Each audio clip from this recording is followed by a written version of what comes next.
আসসালামু আলাইকুম। সবাইকে স্বাগত জানাচ্ছি আমার দেশ আজকের লিড নিউজে। সঙ্গে আছি তাহমিনা তাসির।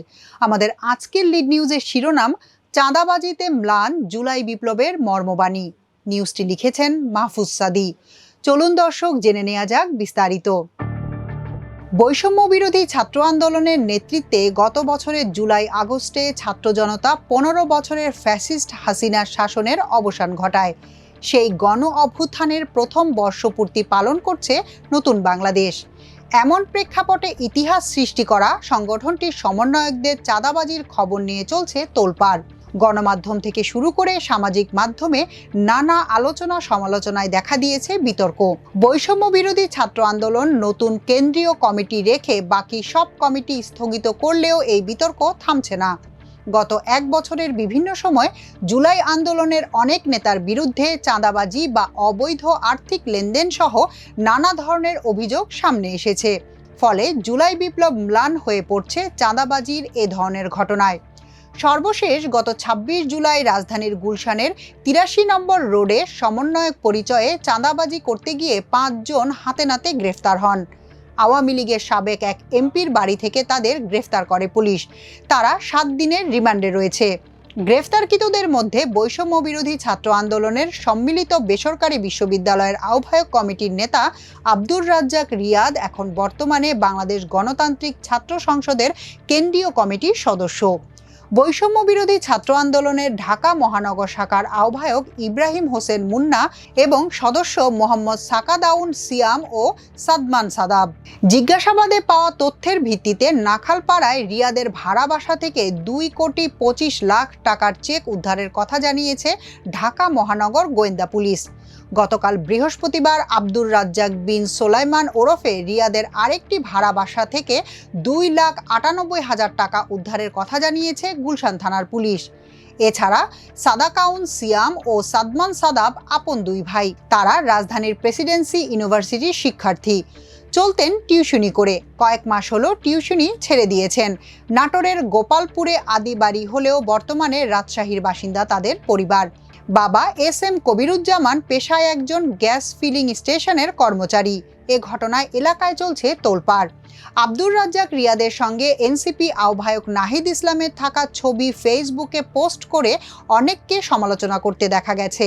আবার আব্দুর রাজ্জাক রিয়াদের সঙ্গে আওয়ামী লীগ, বিএনপি, জামায়াত নেতাদের সঙ্গেও তার ছবি ফেসবুকে ছড়িয়ে পড়ে এবং সমালোচনা হয়।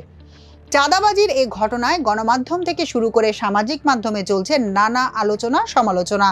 এ নিয়ে প্রকাশ্যেই বক্তব্য দিতে দেখা গেছে জুলাই গণ অভ্যুত্থানের পক্ষের অনেক নেতাকেও। ফলে জুলাই অভ্যুত্থানের বছর না পেরোতেই এসব কর্মকাণ্ড রাজনীতিতেও নতুন বিতর্কের সৃষ্টি করেছে। এ ঘটনায় গত রোববার বৈষম্য বিরোধী ছাত্র আন্দোলনের কেন্দ্রীয় কমিটি ছাড়া সারা দেশের সব কমিটির কার্যক্রম স্থগিত করা হয়। 2 দিন আগে রাজশাহী বিশ্ববিদ্যালয় শাখা বৈষম্য বিরোধী ছাত্র আন্দোলনের সাবেক সমন্বয়ক সালাউদ্দিন আম্মারের বিরুদ্ধে অনুদানের নামে চাঁদাবাজির অভিযোগ উঠেছে। গণ অভ্যুত্থানের বর্ষপূর্তি উপলক্ষে রাজশাহী বিশ্ববিদ্যালয়ে জুলাই 36 মুক্তির উৎসব কনসার্ট আয়োজনে 70টি প্রতিষ্ঠানের কাছে 76 লাখ টাকা চেয়ে চিঠি পাঠিয়েছেন। আম্মার তার এক ফেসবুক স্ট্যাটাসে লেখেন, বিভিন্ন প্রতিষ্ঠানে তাদের দেওয়া চিঠিতে বিশ্ববিদ্যালয়ের উপাচার্য সালেহ হাসান নকিব সুপারিশও করেছেন। তবে বিষয়টি ফেসবুকে ছড়িয়ে পড়লে ভাইরাল হয়। নানা আলোচনা সমালোচনা চলে। এছাড়া এ ধরনের ঘটনার আরও উদাহরণ আছে। বৈষম্য বিরোধী ছাত্র আন্দোলনের বেশ কয়েকজন সমন্বয়ক আমার দেশকে বলেছেন, এখনও জুলাই গণ অভ্যুত্থানের 1 বছর হয়নি। এর মধ্যে এই রক্তাক্ত অভ্যুত্থানের নেতৃত্ব দেওয়া সংগঠনের নেতাদের চাঁদাবাজি সহ অন্যান্য অনিয়মে জড়িয়ে পড়ায় নানা প্রশ্ন তৈরি করছে। এমনকি সমন্বয়ক পরিচয়ে এমন ঘটনা ঘটায় গর্ব করার মতো এই শব্দটি বিতর্কিত হয়ে পড়ছে। এতে জুলাই গণ অভ্যুত্থানের নেতাদের মর্যাদা যেমন ভুলণ্ঠিত হচ্ছে, তেমনি জুলাই বিপ্লবের ভাবমূর্তি ম্লান হচ্ছে। তাদের মতে গণ অভ্যুত্থানের পর থেকেই সারা দেশে বৈষম্য বিরোধী ছাত্র আন্দোলনের অনেক নেতার বিরুদ্ধে কম বেশি নানা অনিয়মে জড়ানোর খবর আসতে শুরু করে। গত 1 বছরে দেশের বিভিন্ন স্থানে ছোট বড় এমন অনেক ঘটনাই ঘটে। তা নিয়ে বিভিন্ন সময় আলোচনা সমালোচনাও হয়েছে। সবশেষ গুলশানের ঘটনাটি ঘটল। 1 বছরের মাথায় সংগঠনটি নতুন কেন্দ্রীয় কমিটি দেওয়ার পর জুলাই মাসে রাজধানীতে এমন ঘটনা এবং এর ফলে কেন্দ্রীয় ছাড়া সারা দেশের কমিটি বিলুপ্ত করতে বাধ্য হয় বৈষম্য বিরোধী ছাত্র আন্দোলন। এটির সমালোচনা সামাজিক মাধ্যম থেকে শুরু করে রাজনৈতিক অঙ্গনেও গড়িয়েছে। এ বিষয়ে জুলাই গণ অভ্যুত্থানের অন্যতম সংগঠক ও এনসিপির সিনিয়র যুগ্ম আহ্বায়ক আরিফুল ইসলাম আদিব আমার দেশকে বলেন, বৈষম্য বিরোধী নেতাদের এমন বিতর্কিত কর্মকাণ্ডে জড়িয়ে পড়া অবশ্যই জুলাই বিপ্লবের ভাবমূর্তিকে ম্লান করছে, এটা অস্বীকার করার কোনো উপায় নেই। এখানে তাদের মধ্যে যেমন বিভিন্ন দল, মত ও নানা আদর্শের ছাত্র আছে, তেমনি তাদের বিভিন্ন শক্তি বিভিন্নভাবে ব্যবহারও করছে। এজন্য প্রাথমিকভাবে সংগঠনটি তাদের সারা দেশের কমিটি স্থগিত করেছে। এনসিপির আহ্বায়ক নাহিদ ইসলাম অনেক আগেই বলেছেন, সমন্বয়ক পরিচয়টা এখন আর এক্সিস্ট করে না। খোঁজ নিয়ে বৈষম্য বিরোধী নেতাদের এমন বিতর্কিত কর্মকাণ্ডে জড়িয়ে পড়ার পেছনে বড় যেসব কারণ জানা গেছে তার মধ্যে রয়েছে সারা দেশে নানা মত, পথ ও আদর্শের ছাত্রদের প্রথম ও দ্বিতীয় সমন্বয় কমিটিতে আসা, সময়ের স্বল্পতা ও সীমাবদ্ধতার জন্য পর্যাপ্ত যাচাই না করে কমিটি দেওয়া, বিজয়ী শক্তি হিসেবে ব্যক্তিগত স্বার্থ সিদ্ধি করা, আইন শৃঙ্খলা পরিস্থিতি, জুলাইয়ের ছাত্র নেতাদের একটি বড় অংশের নতুন রাজনৈতিক দল গঠন এবং ডাকসু সহ অন্যান্য বিশ্ববিদ্যালয়ের আসন্ন ছাত্র সংসদ নির্বাচন, নতুন করে সারা দেশে বৈষম্য বিরোধী ছাত্র আন্দোলনের কমিটি দেওয়ার উদ্যোগে নেতৃত্বের বিরোধ এবং অন্যান্য রাজনৈতিক দল ও শক্তির বিতর্কিত কর্মকাণ্ডের পাল্টা হিসেবে তাদের নেতাদের বিতর্কিত কাণ্ড গুরুত্ব পেয়েছে। এছাড়া বৈষম্য বিরোধী ছাত্র আন্দোলন ও এর নেতৃত্বকে বিতর্কিত করতে এক বা একাধিক সংগঠিত একাধিক দল ও সংস্থা কাজ করছে বলেও সূত্রের দাবি। সম্প্রতি কমিটি স্থগিত ঘোষণার সময় বৈষম্য বিরোধী ছাত্র আন্দোলনের নতুন সভাপতি রিফাত রশিদ বলেন, সারা দেশে আমরা দেখতে পাচ্ছি বৈষম্য বিরোধী ছাত্র আন্দোলনের ব্যানার ব্যবহার করে নামে বেনামে অনেক ধরনের অপকর্ম করার চেষ্টা করা হচ্ছে।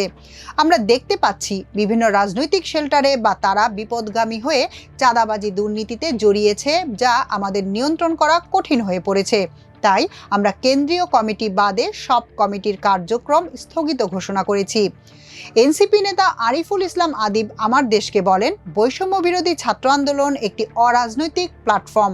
এই সংগঠনের সব সংগঠনের প্রতিনিধি ও আন্দোলন সংগঠন করা সাধারণ ছাত্ররাও ছিল।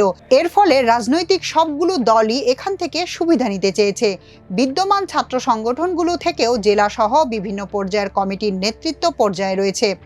এখন সংগঠনটির কেন্দ্রীয় কমিটি রয়েছে, তারা তাদের মতো কাজ করছে। বৈষম্য বিরোধী ছাত্র আন্দোলনের সাবেক মুখপাত্র উমামা ফাতেমা ফেসবুক লাইভে এসে বলেন, বৈষম্য বিরোধী ছাত্র আন্দোলনের মুখপাত্র হওয়ার জন্য প্রথম আবিষ্কার করেছি যে এগুলো দিয়ে লোকজন নানা কিছু করছে। আমার কখনো মাথায় আসেনি যে এগুলো দিয়ে টাকা পয়সা ইনকাম করা যায়। তাহলে ওয়াই ইন দ্য আর্থ এটাকে আমি একটা মানি মেকিং মেশিনে পরিণত করতে যাব। কিন্তু দুর্ভাগ্যজনকভাবে সেটা হয়েছে, খুবই কমন, খুবই রেগুলার বেসিসেই হয়েছে।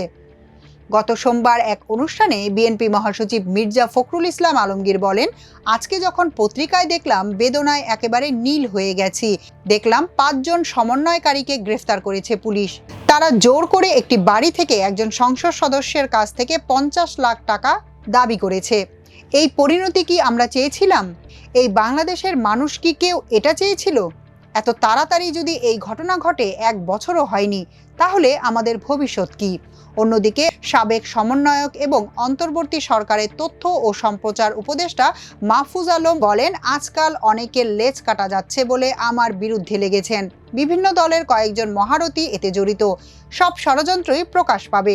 আমার নিকৃষ্ট শত্রুরাও গত 12 মাসে আমার বিরুদ্ধে সব অভিযোগ করলেও দুর্নীতি বা আর্থিক অসঙ্গতির অভিযোগ করেনি।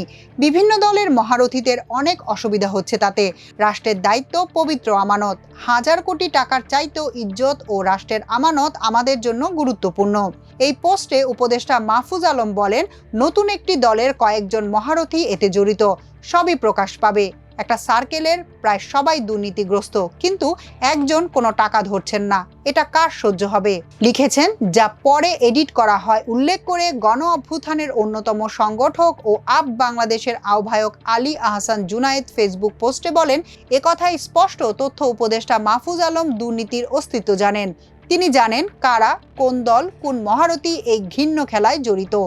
আমরা জানতে চাই সেই নতুন দলটি কারা, কোন সার্কেল, কোন গণ অভ্যুত্থান নাম দিয়ে শহীদদের রক্তের সাথে বেইমানি করছে। তাকে অনুরোধ করব দুর্নীতি দমন কমিশনকে তথ্য দিয়ে সহযোগিতা করুন। দুর্নীতির তথ্য জেনেও চুপ থাকার অপরাধ করবেন না। জুলাই গণ অভ্যুত্থানের অন্যতম আরেক সমন্বয়ক এবং স্থানীয় সরকার উপদেষ্টা আসিফ মাহমুদ সজীব ভুঁইয়ার বাবা বিল্লাল হোসেনের ঠিকাদারি লাইসেন্স নিয়েও সমালোচনা হয়েছে। সামাজিক মাধ্যমে আলোচনা সমালোচনার মুখে বাতিল করা হয় সেই লাইসেন্স। তবে আসিফ মাহমুদ জানান, তার বাবা নিজে ঠিকাদারি কাজ বা ব্যবসা করার জন্য ওই লাইসেন্স করেননি। স্থানীয় একজন ঠিকাদার নিজের সুবিধার জন্য তাকে বুঝিয়ে রাজি করিয়েছিলেন। এই বিষয়ে কিছু জানতেন না জানিয়ে সামাজিক মাধ্যমে পোস্ট করে ক্ষমাও চেয়েছিলেন তিনি। এদিকে গণ অভ্যুত্থানের নেতৃত্ব দেয়া ছাত্রনেতাদের নতুন রাজনৈতিক দল জাতীয় নাগরিক পার্টি জুলাই মাসব্যাপী দেশ গড়তে জুলাই পদযাত্রা পালন করেছে। হাসিনা পতনের এক দফার ঘোষক ও এনসিপির আহ্বায়ক নাহিদ ইসলাম সহ অভ্যুত্থানের অন্যতম সাবেক সমন্বয়ক ও বর্তমান এনসিপি নেতারা এই কর্মসূচিতে সারা দেশ সফর করে। এতে দেশের বিভিন্ন জেলায় বিপুল গণজামায়াত হতে দেখা যায়। এই কর্মসূচিতে অন্যান্য রাজনৈতিক দলের চাঁদাবাজি সহ নানা অনিয়মের বিরুদ্ধে সোচ্চার ছিলেন এনসিপি নেতারা। রাজনীতিতে সাড়া জাগানো এই নতুন নেতৃত্ব ও তাদের দলকেও তির্যক মন্তব্যের মুখে পড়তে হচ্ছে বৈষম্য বিরোধীদের চাঁদাবাজির ঘটনা। দলটির সিনিয়র যুগ্ম আহ্বায়ক আরিফুল ইসলাম আদিব বলেন, আমরা রাজনৈতিকভাবে এগিয়ে যাবার সময় বৈষম্য বিরোধী ছাত্র আন্দোলন থেকে আলাদা হয়ে গেছি। গণ অভ্যুত্থান ও পরবর্তীতে বৈষম্য বিরোধী বা সমন্বয়কটা সামাজিক কাঠামোতে নানা কারণে একটি গুরুত্বপূর্ণ প্রভাবশালী সংগঠন হয়ে ওঠে। তবে সমন্বয়কদের চাঁদাবাজি এই বিষয়টা যেভাবে ফ্লেমিং করা হচ্ছে তাতে গণ অভ্যুত্থানের পুরো নেতৃত্বকে ভেরিফাই করার চেষ্টা করা হচ্ছে। বিতর্ক তৈরির জন্য এমনটি করা হচ্ছে। খুঁজলে দেখা যাবে 4-5টার মতো অভিযোগ পাওয়া যাবে। সংশ্লিষ্টরা বলছেন, গণ অভ্যুত্থানের শক্তিগুলো বিভাজনের কারণে ক্রমাগতভাবে দুর্বল হয়ে পড়ছে। এর সঙ্গে জুলাই স্পিরিট বেশি ক্ষতিগ্রস্ত হয়ে পড়েছে। বিদ্যমান কাঠামোতে চাঁদাবাজি সহ অন্যান্য অনিয়ম মহামারী আকার ধারণ করায় নতুন রাজনৈতিক বন্দোবস্ত কায়েমের গণ অভ্যুত্থানের আকাঙ্ক্ষা প্রশ্নবিদ্ধ হচ্ছে। নতুন বাংলাদেশে রাজনৈতিক দলগুলোর নেতাদের পাশাপাশি গণ আন্দোলনে ছাত্রনেতাদের এমন অনিয়মে জড়িয়ে পড়ায় হতাশা বাড়বে মানুষের। এখনকার মতো এ পর্যন্তই। সবাই ভালো থাকুন, সুস্থ থাকুন আমার দেশের সঙ্গে। চ্যানেলটি ভালো লাগলে সাবস্ক্রাইব করুন। আল্লাহ হাফেজ।